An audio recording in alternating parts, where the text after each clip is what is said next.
سليم حفيظ، مرحبا بنا في عنابة. عايشك بك اكثر.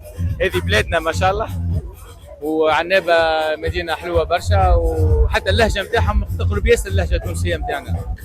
احنا اليوم في افتتاح مهرجان عنابة الفيلم المتوسط الدورة السادسة، وانت مشارك في لجنة تحكيم الفيلم القصير، تجربة جديدة بالنسبة لسليم حفيظ. والله تجربة جديدة، تجربة حلوة، وان شاء الله نكونوا يعني على قدر هذه المسؤولية المتواضعة. والافلام اللي موجودة 12 فيلم، ان شاء الله يقع الاختيار على احسن فيلم من لجنة التحكيم وخاصة من الجمهور. لاحظنا السنة دورة غنية والحضور التونسي محترم زين. حضور تونسي محترم، رغم ان مصر هي ضيف الشرف في السنة، لكن تونس ديما حاضرة وفي قلوب الجزائريين اللي نشكرهم.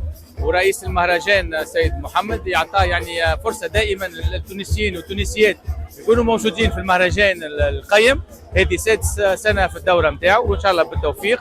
لكن كتنظيم وكحفاوة وكاستقبال متميز جدا، ويحبونا برشا ومرحبين بنا برشا صراحة.